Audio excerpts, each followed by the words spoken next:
మీ జీఐఈటీ ఇప్పుడు జీజేయుగా మారింది. 2000కు పైగా ప్లేస్మెంట్స్, ఐపీఎం, కేపీఎంజీ వంటి సంస్థలతో ఇంటిగ్రేటెడ్ కోర్సులు. యూపీఎస్సీ కోచింగ్, అడ్మిషన్లు ఓపెన్. మనందరికీ తెలుసు భావన గారు టెక్ మహీంద్రా ఎంప్లాయీ. గత కొన్ని రోజులుగా ప్రొటెస్ట్ చేస్తా ఉన్నారు. ఆమె తన జాబ్ గురించి, అలాగే చాలా మందికి జరుగుతున్నటువంటి అన్యాయం గురించి కూడా తను ప్రొటెస్ట్ చేస్తున్నారు. అయితే ఆమె ప్రొటెస్ట్ నిన్న మొన్నటి దాకా ఆమె ఇంటి దగ్గర, లేదంటే ఆమె ఆఫీస్ దగ్గర అయితే ఈ రోజు ఏకంగా ధర్నా చౌక్కే వచ్చేసింది. ఆమెతో పాటు చాలా మంది ఆమెకు సపోర్ట్ చేస్తూ ఇక్కడ ఉన్నటువంటి సిచ్యుయేషన్ ఈ రోజు. అంటే ఎంతమంది ఎంప్లాయీస్ ఇబ్బంది పడుతున్నారు అనేది మనకు అర్థమవుతుంది. ఒకసారి తనతో మాట్లాడదాము. భావన గారు, ఈ రోజు నేను స్టార్ట్ చేసినప్పుడు మీరు ఒక్కళ్ళే, ఈ రోజు ఇంతమంది మీ పక్కన ఉన్నారు. మీరు నన్ను ఇంటర్వ్యూ చేసినప్పుడు ఒక మాట అడిగారు, మీ ఒక్కరి కోసం అంత పెద్ద కంపెనీ దిగి వస్తుంది అని అంటారా అని. చూడండి, సముద్రం కూడా ఒక్క చుక్కతోటే స్టార్ట్ అవుతుంది. నేను మీకు ఆల్రెడీ మీ టీవీలో డిమాండ్స్ చాలా క్లియర్గా చెప్పాను. Last 1 year terminations, instant terminations without notice period ఏవేవైతే ఉన్నాయో, irrespective of gender, irrespective of performance issues, ఒక్కసారి రివైజ్ చేస్తే వాళ్ళు చేసిన తప్పులు వాళ్ళకే అర్థమవుతాయి. సెకండ్లీ ఏంటంటే అండి, ఏ ముగ్గురు వల్ల అయితే ఆ పర్టిక్యులర్ ప్రాసెస్ అలా ఉందో, విమెన్కి రెస్పెక్ట్ లేకుండా, లేకపోతే వాళ్ళ ఇష్టారాజ్యంగా ఏదైతే వాళ్ళు నడుపుతున్నారో, ఇట్ హ్యాస్ టు స్టాప్ అండి. ఆ ముగ్గురు టర్మినేట్ అయిపోయేంత వరకు నా ధర్నాలు, నా ర్యాలీలు ఏవి ఆపను మేడం నేను. All of those 3 have to be terminated. ఎందుకంటే వాళ్ళని చూసి మిగతా ఇంకొక ముగ్గురు అలా చేయకుండా ఉంటారు. అంతకంటే ముందు వచ్చే వాళ్ళు కూడా వాళ్ళు ఒక బౌండరీస్ గీస్ చేసుకుని అందులోనే వాళ్ళు వర్క్ చేయడానికి ట్రై చేస్తారు. నా థర్డ్ డిమాండ్ వచ్చేసి, I need a proper relieving from Tech Mahindra. మీరు చూస్తున్నారు, corporate have shut doors for me. నేను ఇంకా కార్పొరేట్ ఎంప్లాయీగా ముందుకు వెళ్ళలేను. So I think Tech Mahindra being completely responsible for this అండి. They have to come back and have conversations with me. చూడండి ma'am, మీకు నచ్చినప్పుడు మీరు టర్మినేట్ చేశాను ఈమెయిల్స్ పెడతారు. మీరు ఇవాళ డ్యామేజ్ కంట్రోల్ చేయాలి కాబట్టి 2 సార్లు 3 సార్లు కంపెనీకి వచ్చేయండి అని మీరు అడిగితే, మేడం నేను మనిషిని, మీరు నచ్చినట్టు మీరు ట్రీట్ చేయకూడదు. మీరు పెట్టుకున్న పాలసీస్కి మీరు రెస్పెక్ట్ చేయకపోతే మాకు కొత్త పాలసీస్ కావాలి. మేము గవర్నమెంట్ని రిక్వెస్ట్ చేస్తాము, right? So I feel tech Mahindra being completely responsible for my life. And నేను అడిగిన డిమాండ్స్ ఫుల్ఫిల్ చేసేంత వరకు నా ప్రొటెస్ట్ మాత్రం ఆపను. మీరు చెప్పినట్టు నీ ఒక్కదాన్నే కాదు, టెక్ మహీంద్రా నుంచి నీ ఒక్కదానే అనుకుంటున్నారు. మెయిల్స్లో చాలామంది రెస్పాండ్ అవ్వారు, వాట్సాప్లో ఇంకా చాలామంది రెస్పాండ్ అయ్యారు. నాతో పాటు ఇక్కడ 2 టెక్ మహీంద్రా బాధితులు ఉన్నారు. మీరు వాళ్ళతో మాట్లాడి వాళ్ళ ప్రాబ్లమ్స్ని మీరు తీసుకోండి. మీరు కనుక డిమాండ్స్కి ఒప్పుకోకపోతే more people will come forward. It will damage your reputation. చూడండి, 10 రోజుల నుంచి మొత్తుకుంటుంటే కూడా మీరు ఒక చిన్న చర్య కూడా తీసుకోలేకపోయారు. Now it is alarming, right? మీరు అన్నారు కదా, there is nothing alarming in Tech Mahindra. It is alarming in Tech Mahindra now. You people have to come forward to have discussions. So you can talk to these people who are pretty much from Tech Mahindra. Me problem ఏంటంటే, ఎప్పుడు tech Mahindra నుంచి బయటకు వచ్చారు, ఇప్పుడే ఎందుకు ప్రొటెస్ట్కి వచ్చారు? నా పేరు కెవిన్ అండి. నేను లాస్ట్ ఇయర్ టెక్ మహీంద్రా నుంచి బయటకు వచ్చాను. ఇప్పుడు రావడానికి కారణం ఏంటంటే, భావన గారు బయటకు వచ్చారు, ఒక ఆడ మనిషి అయ్యండి. టెక్ మహీంద్రా బయట రోడ్డు మీద కూర్చున్నారు ఎంతో ధైర్యంగా, ఝాన్సీ లక్ష్మీబాయి లాగా. సో నేను యాక్చువల్గా ఇన్ని రోజులు బయటకు రావకపోవడానికి కారణం ఏంటంటే, నెక్స్ట్ కంపెనీకి ప్రాబ్లం అవుతుంది, వాళ్ళు బ్యాక్గ్రౌండ్ వెరిఫికేషన్లో నెగిటివ్ రిమార్క్ ఇస్తారు అని చెప్పేసి నేను ఇంతకాలం రాలేదు. బట్ ఆవిడ వీడియో చూడగానే ఇమీడియట్గా నేను ఆవిడని కాంటాక్ట్ అయ్యి, మన ఇద్దరం అంటే అందరం ఎవరైతే బాధితులు ఉన్నారో కార్పొరేట్ ఎంప్లాయీస్ అందరం కలిసి ఒక యూనియన్ పెడదామని చెప్పేసి మేము ఒక ఇది పెట్టాము. అండ్ యూనియన్లో చాలామంది రెస్పాన్స్ బాగా వచ్చింది. ఒక 3 లక్షల పైన మంది చూశారు. చాలామంది మాకు కూడా ఇలాగే జరిగింది, మమ్మల్ని కూడా ఇలాగే తీసేశారు అంటున్నారు. నాకు వచ్చేసి నా పర్సనల్ రీజన్ వచ్చేసండి, నేను రిజైన్ చేయమంటే రిజైన్ చేయనని చెప్పేసరికి గెస్ట్ హౌస్లో ఫుడ్ తిన్నానని చెప్పేసి ఒక సిల్లీ రీజన్ పెట్టి నన్ను తీసేశారండి. అంటే ప్రాజెక్ట్లోంచి తీసేశారు. ప్రాజెక్ట్లోంచి తీసేసి బెంచ్ మీద పెట్టారు. బెంచ్ మీద పెట్టిన తర్వాత పర్ఫార్మెన్స్ ఇంప్రూవ్మెంట్ ప్లాన్ అని ఒకటి ఉంటుంది. అసలు పర్ఫార్మెన్స్ ఇంప్రూవ్మెంట్ ప్లాన్లో పెట్టకుండా నన్ను ఇమీడియట్గా రిజైన్ చేయమని చెప్పారు. హెచ్ఆర్లు ఎట్లా ఉంటారంటే, వాళ్ళ రూమ్లోకి రమ్మంటారు, మన మొబైల్ ఫోన్స్ లాగేసుకుంటారు, తేవద్దని చెప్తారు, ల్యాప్టాప్ ఓపెన్ చేసి ఇట్లా రిజిగ్నేషన్ పెట్టే అంటారు. రిజిగ్నేషన్ పెట్టకపోతే మీకు క్లీన్ ఎగ్జిట్ అనేది ఇవ్వము, మీరు రేపొద్దున వేరే కంపెనీకి వెళ్తే చాలా ప్రాబ్లం అవుతుంది అని చెప్పి. ఇది ఒక కంపెనీయే కాదండి, చాలా కంపెనీస్ ఉన్నాయి. ఐటీసీ ఇన్ఫోటెక్ కానీ, లేకపోతే వేరే కంపెనీస్, ప్రీవియస్ కంపెనీస్లో కూడా ఇట్లా జరిగింది. అలాగే మన హరీష్ గారు కూడా ఉన్నారు టెక్ మహీంద్రా నుంచి, ఆయన కూడా ప్రాబ్లం ఉంది.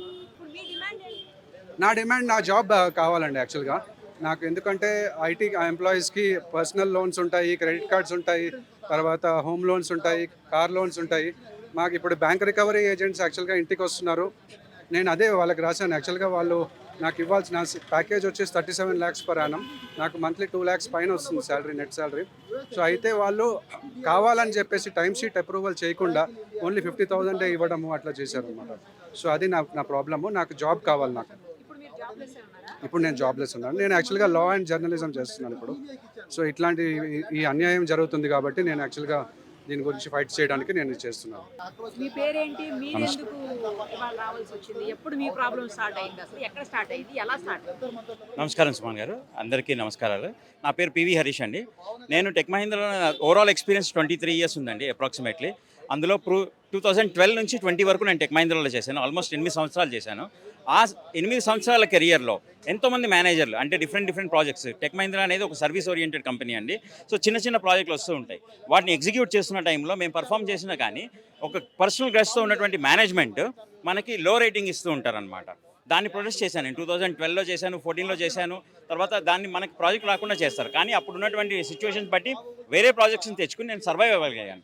కానీ 2020లో ఒక విజిల్ బ్లో చేశానండి. ఒక మేనేజర్ చాలా అరాచకంగా బిహేవ్ చేస్తున్నాడు. ఒక కడుపుతో ఉన్నటువంటి మహిళ పరిగెత్తుకుంటూ వచ్చి జారిపడపోతే నేను దాన్ని అపోజ్ చేశాను అనమాట. మెట్లెక్కి 5 నిమిషాలు లేట్ అయింది, నీవు 9 మీటింగ్లో ఉండాలి, 9:30 మీటింగ్లో ఉండాలని అంటే పరిగెత్తుకుంటూ వచ్చేటప్పటికి జారి పడింది చూసి నేను విజిల్ బ్లో రైజ్ చేస్తే దాని మీద నాకు యాక్షన్ తీసుకుని నన్ను ప్రాజెక్టులను తీసేసి పక్కన పెట్టారండి, అలాంటివంటి మేనేజర్ మీద. సో అప్పుడు అదే పక్కన పెట్టారు కదా అని చెప్పి బెంచ్ టైం అయిపోయిందని చెప్పి ఫోర్స్ఫుల్గా రిజైన్ చేశారు. అప్పట్లో వేరే ఉద్యోగాలు వచ్చాయి కాబట్టి మేము చేయగలిగాను. కానీ 2020లో తిరిగి మళ్ళీ మంచి నా పర్ఫార్మెన్స్ బేస్ చేసుకుని మళ్ళీ నేను 2023లో జాయిన్ అయ్యానండి.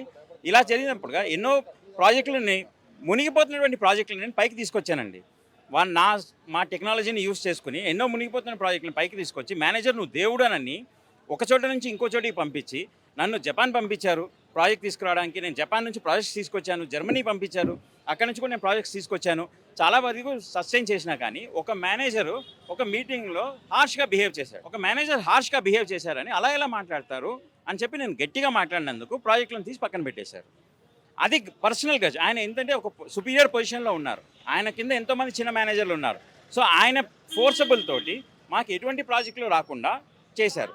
నేను దీన్ని విజిల్ బ్లో చేశానండి. ఒక విజిల్ బ్లో చేసినప్పుడు దాన్ని పురస్కరించుకుని ఒక టీం పెట్టి వాళ్ళు ఇన్వెస్టిగేట్ చేసి Harish correct, Harish has shown is perfect strength to the projects wear ever it is needed, so the rating is wrong అని వాళ్ళు చెప్పినా కానీ దాన్ని పక్కన పెట్టి ఎటువంటి ప్రాజెక్టులు రాకుండా మమ్మల్ని రిజైన్ చేయించారు. ఒక రూమ్లో కూర్చోబెట్టి మొబైల్ పక్కన పెట్టి లేదు మీకు ఎటువంటి ప్రాజెక్టులు రావట్లేదు, మీరు కంపల్సరీగా రిజైన్ చేయాలి, లేదా తను అన్నట్టుగా మీకు టర్మినేషన్ లెటర్ ఇస్తాము, దానివల్ల మీకు ఎటువంటి జాబ్స్ రావు, మీ కెరియర్ నాశనం అయిపోతుంది అని ఒక రూమ్లో బౌన్సర్లు మాత్రమే లేరు కానీ భయంకరమైన ఎన్విరాన్మెంట్ని క్రియేట్ చేస్తారు. దానివల్ల ఫోర్స్గా రిజైన్ చేస్తాం. ఇది అండి జరుగుతున్నటువంటి టెక్ మహీంద్రాలో. అదే కాకుండా టెక్ మహీంద్రాలో కాదు, ప్రతి ఆర్గనైజేషన్లో వాళ్ళకి code of ethical business conducts అని ఉన్నాయండి. దాంట్లోనే క్లియర్గా రాస్తుంది ఒక విజిల్ బ్లోయర్ని రిటాలియేట్ చేయకూడదు. I mean they should not remove they have to take care that he is a proper person and proper investigation is done. When investigation is properly done and it is being proved that I am correct, but still they have taken me a forced resignation. So it is a constructive dismissal process what the people are doing it. ఇలాంటి conditions tech మహీంద్రాలో చాలా జరుగుతున్నాయండి. ఒకానొక టైంలో అందరూ నోరు తెరవలేరు, ఎందుకంటే వాళ్ళ కెరియర్ ప్రాబ్లం అయిపోతుందేమో అన్న భయంతో ఉంటారు. కాబట్టి వాళ్ళందరికీ స్ఫూర్తినిస్తూ మేము ఇప్పుడు మా అందరికీ ఒక స్ఫూర్తిదాయకంగా వచ్చినటువంటి భావన గారు నిజంగా తను ఒక ఝాన్సీ లక్ష్మీరావుగా వచ్చారు. తనకి సపోర్ట్ చేస్తూ మేము కూడా వస్తున్నాము. ఇలాంటివి నేను టెక్ మహీంద్రాని రిక్వెస్ట్ చేసేది ఏంటంటే ప్రాబ్లీ మేబీ సిఐడిఓ సిబిఐ లాంటి టీములు లాంటివి ఎస్టాబ్లిష్ చేయాల్సి వస్తుందేమో టెక్ మహీంద్రా మేనేజ్మెంట్ ఫోర్సుల కోసం.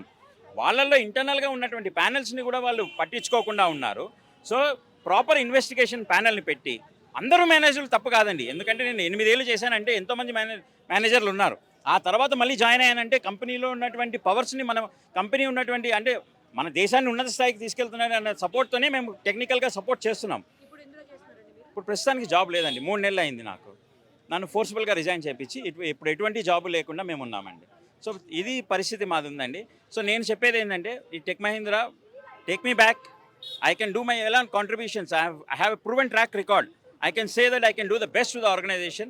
So please be taking ఒక ఇన్వెస్టిగేషన్ టీం పెట్టండి. మేము చెప్పిన వాటిలో ఏమైనా తప్పులు ఉన్నాయనంటే చూడండి. So we are ready to support with you.